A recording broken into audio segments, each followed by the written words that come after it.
Bienvenue sur le podcast Futur Chien Guide, le seul podcast sur l'univers des chiens guides d'aveugles, soutenu cette année à nouveau par la FFAC et l'ANM Chien Guide. Amoureux des chiens, passionnés d'éducation canine, futurs bénéficiaires ou autres curieux comme moi, vous croisez parfois des chiens guides d'aveugles et leurs maîtres en vous demandant comment font-ils pour se déplacer dans nos rues toujours plus agitées. Ce podcast est le seul qui vous propose au fil de rencontres enrichissantes de décrypter l'univers des chiens guides d'aveugles pour comprendre par qui et comment ils sont éduqués, mais aussi de découvrir leur rôle dans le quotidien de leur maître et les bouleversements à leur arrivée. Je m'appelle Estelle et je suis passionnée depuis toujours par les chiens guides d'aveugles et bénévole pour cette cause à Paris depuis des années.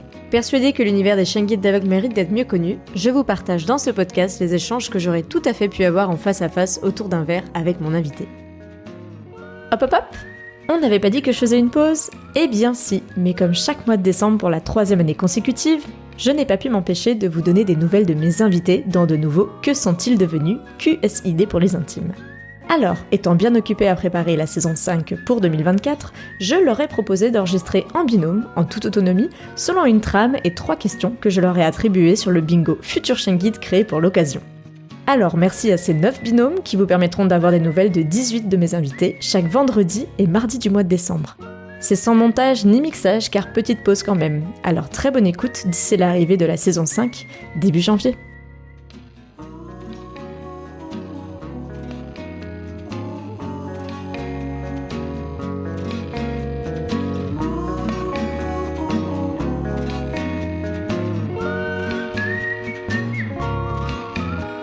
Bonjour Corinne, comment vas-tu? Peux-tu te présenter? Oui, bonjour Doriane. Donc, moi, je suis Corinne. C'était l'enregistrement numéro 7 que j'avais fait avec Estelle, qui donc nous a délégué aujourd'hui le fait de s'auto-interviewer. Et toi, Doriane? Alors moi, je suis Doriane et Polly de l'épisode 39. Et bien sûr, Estelle, elle nous a fait un challenge parce que s'interroger toutes les deux, c'est pas facile, mais on va essayer de faire de notre mieux pour essayer que l'épisode soit bien. Voilà. Voilà, écoute, vas-y, commence. Donc, toi, tu as fait l'épisode 39. Oui. À l'époque, c'était Félix et Polly. Est-ce que tu peux nous dire ce qui s'est passé depuis cet enregistrement? En fait, mon épisode, c'était d'acquérir un nouveau chien guide en ayant sa chienne en retraite. Donc voilà, c'était ça le sujet de l'épisode et comment je pouvais gérer 2 chiens. Donc depuis l'épisode, malheureusement, il y a un gros changement dans ma vie puisque ma Phénix, ça va être très dur, est partie. Oui. Donc il y a 5 mois.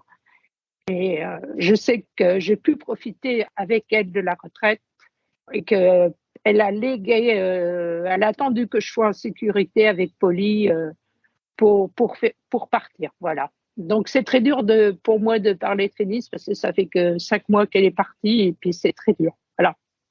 Et je tiens à dire que tu avais fait un très beau poème cet été que tu avais partagé sur les réseaux et très beau poème en mémoire de Phénix.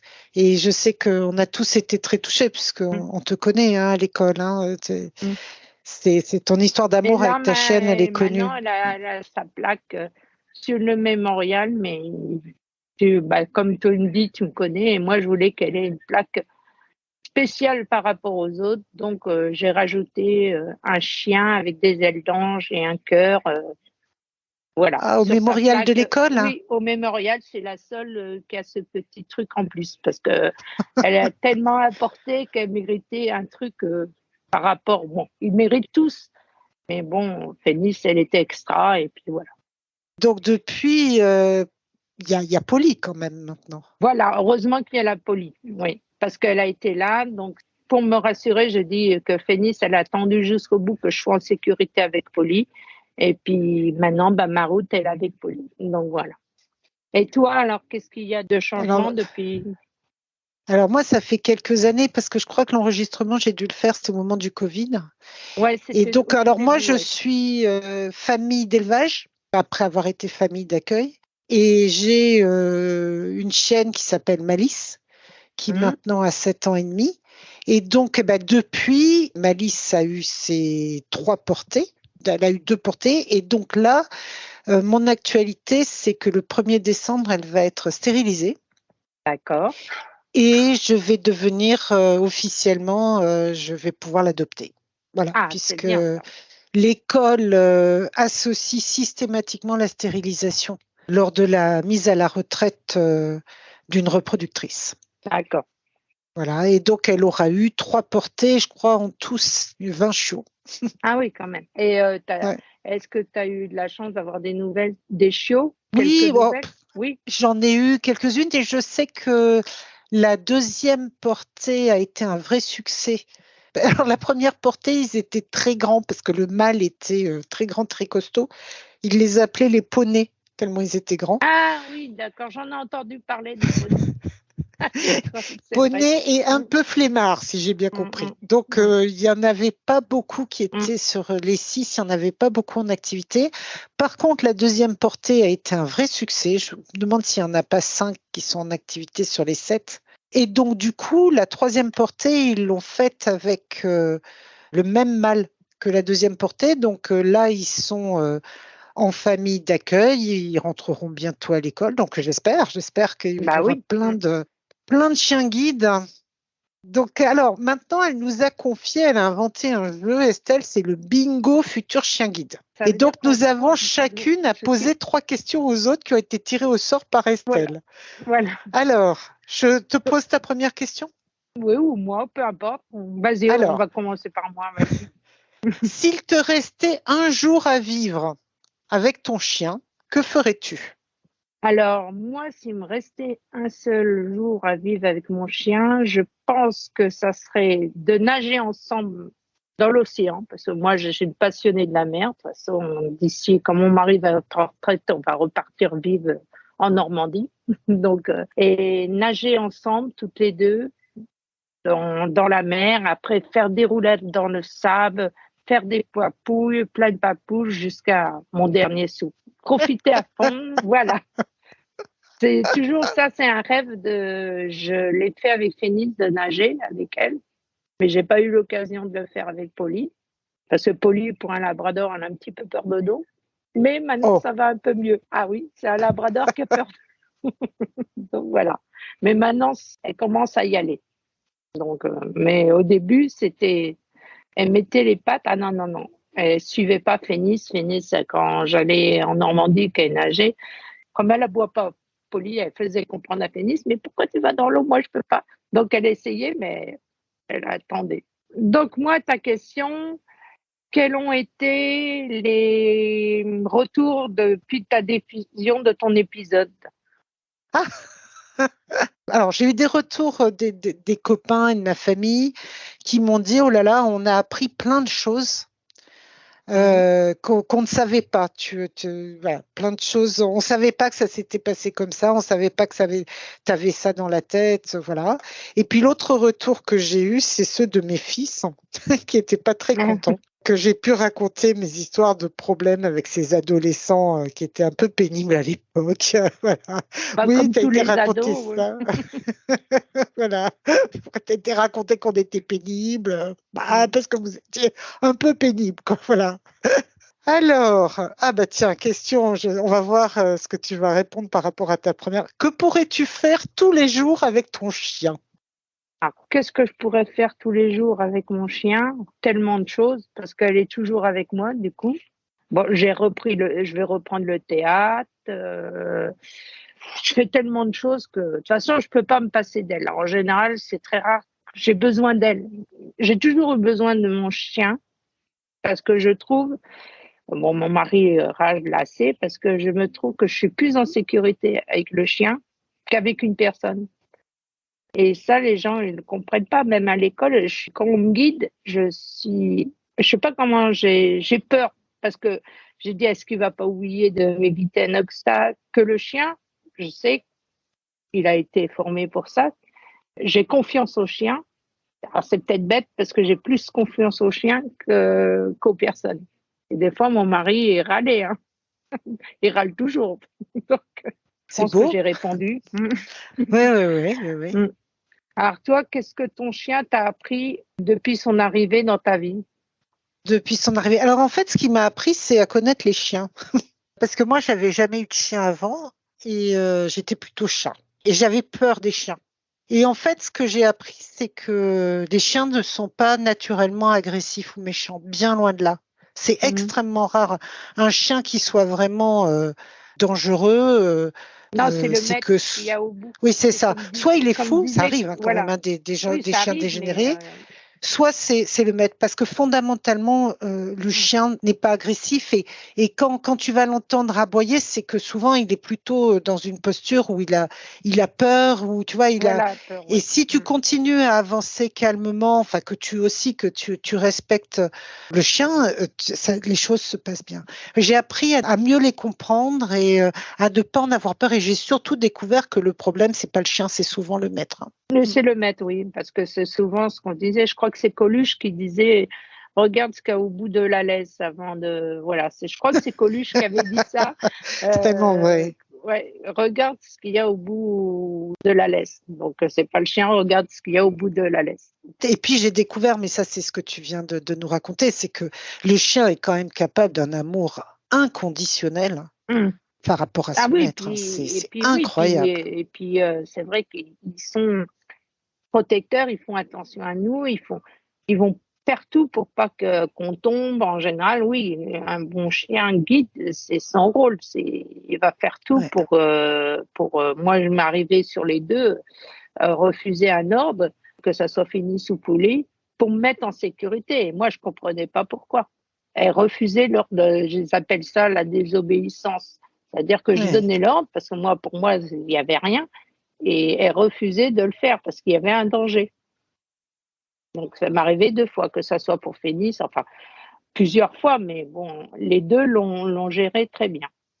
Polly, un peu plus timide parce que c'était pas du tout le même style de chien, mais c'est un peu pantouflarde, mais quand on la pousse, ça va. Et c'est vrai que c'est une chienne différente, donc voilà. Ah oui, chaque chien est différent quand même. Voilà. Ça aussi, on découvre aussi que chacun a son caractère, au fond. Comme les humains, comme les enfants, tes enfants de la même façon, mais ils ont leur propre caractère chacun, donc voilà. Alors, ta troisième question, elle est difficile. Ah bon? Qu'as-tu accompli d'inimaginable depuis ton épisode?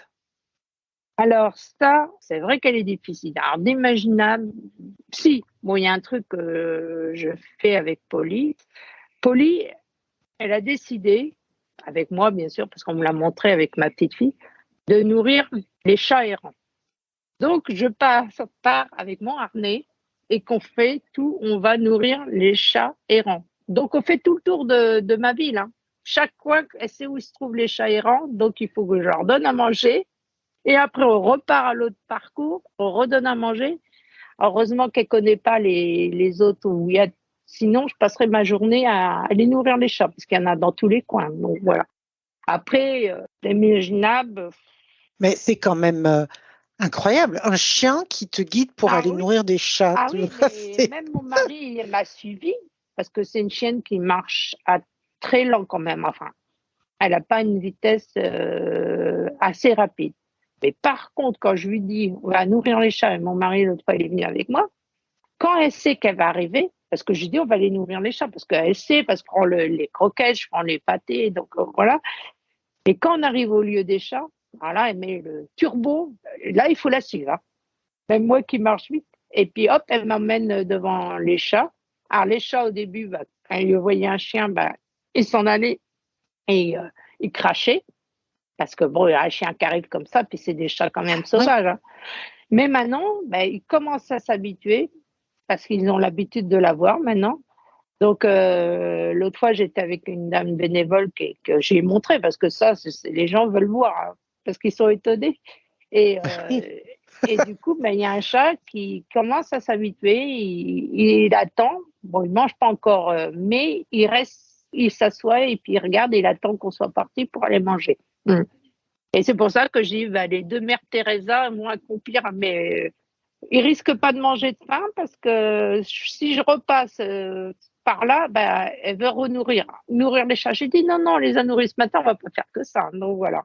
Donc, et elle ne cherche pas à manger les croquettes? Non, elle me donne la gamelle. En général, il n'y a plus rien. L'autre fois, elle avait bu tout l'eau. J'ai dit, oui, tu as bu tout l'eau, il ne faut plus avoir de. Mais non, en fait, parce que je sais plus ou moins, il y a un endroit où la ville a fait une cabane à chats où ils peuvent dormir. Ils ont ses couverts, donc ils ont des coussins, c'est à l'abri. Donc ça, c'est les chats de Limay, ça paye. Mais les autres, dans l'autre coin, ils dorment, je sais pas où, dans les feuillages derrière la bibliothèque. Donc voilà. Mais Polly, elle est amoureuse des chats. Enfin, c'est une fada des chats. Autant Phénice, c'était pas son kiff, mais Polly, elle adore les chats. Ah, c'est super.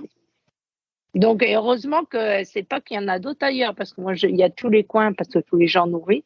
Et je sais qu'il y a un autre endroit, heureusement qu'elle connaît pas, parce qu'elle me fera faire des endroits. Mais si je lui dis, on va nourrir les chats, ça, elle est contente. Hein. C'est extra. Ben, écoute, alors là, tu vois, c'est une belle histoire. Et il doit me rester une question, moi.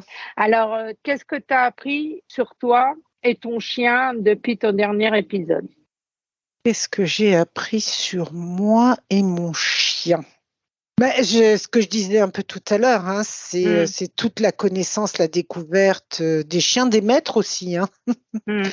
Parce que quand on a un chien, on découvre aussi des relations extrêmement facilitées pour rencontrer les gens. C'est marrant, on finit par connaître, on dit tiens, tel c'est le maître de tel chien. J'ai surtout appris autour du chien et de comment on s'en occupe. Alors, quels sont vos projets pour la suite? Alors, qu'est-ce que tu as, toi, dans les... Moi, je vais reprendre le théâtre avec Polly, comme j'avais fait au tout début que j'ai eu. J'avais fait du théâtre et puis elle avait joué sur scène. Génial. L'année dernière, j'ai fait le théâtre, mais malheureusement, Phénice est partie. Je me sentais, parce que j'avais pris le sujet sur les chiens, et je me dis que je ne me sentais pas capable de jouer sur scène. Donc, j'ai arrêté. J'ai dit, je ne serais pas possible. J'avais pris les chiens de la SPA. Je me connais. Jouer et parler des chiens de la SPA, c'était trop juste. Parce que c'était au mois de mai que Phénice est partie. Et on jouait au début juin. Donc, je n'aurais pas pu jouer. Donc, j'ai arrêté. Et j'ai dit que je reprendrai l'année prochaine. Donc, je vais reprendre cette année. Bon, est-ce que Polly sera sur scène? Je ne sais pas, parce que c'est sur le sport, mais bon, on verra bien. Parce que je reprends beaucoup de choses, je vais faire beaucoup de choses. Si, pas mal de sensibilisation pour l'école, pour parler du chien guide et puis de l'école. Et pas mal de choses avant de quitter la région parisienne, parce que ça passe vite, dans 2 ans, donc je serai sûrement en Normandie, mais bon. Puis, pour ma part, donc, Malice est mise à la retraite.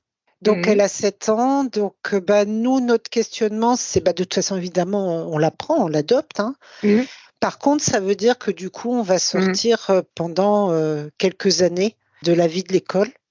Bah oui. Donc, je sais pas, moi-même, on se demande si peut-être plus tard, quand on sera tous les deux à la retraite, on n'en reprendra pas tu vois, je sais pas, en famille d'accueil En famille d'accueil, oui. Parce qu'en fait, moi, j'étais famille d'accueil et ils l'ont choisi pour devenir reproductrice. On est devenu famille d'élevage. Mais là, on doit passer maintenant, et j'espère qu'elle vivra le plus longtemps possible. Donc, on ne sait pas trop. Là, voilà. La question, c'est que... C'est ce qu'on espère tous. Bon, c'est vrai que Phénice, elle a quand même bien vécu, 13 ans et demi. Bon, ça va, quoi. Mais j'en espère autant pour Malice. On espère toujours... plus longtemps possible. C'est vrai qu'on voudrait pas qu'ils partent, mais comme je mets dans mon poème, c'est le destin des chiens. Donc ils sont pas comme nous, ils ont pas. Oui, il faut le savoir. C'est vrai que. Oui. Et c'est vrai que il faudrait qu'ils vivent comme nous, mais bon, c'est pas possible, c'est comme ça. Bon, écoute, on va dire au revoir à tous nos auditeurs. Voilà. Au revoir. Attends, j'arrête l'enregistrement, mais je te reprends. Et voilà, c'est la fin de ce Que sont-ils devenus. J'espère que ce nouveau format vous a plu, et encore merci à mes invités d'avoir joué le jeu.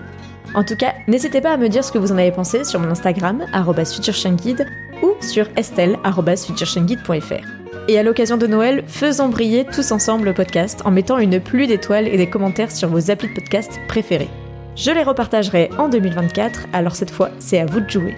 Quant à moi, je vous dis à bientôt pour en découvrir toujours plus sur l'univers méconnu des chiens guides d'aveugles.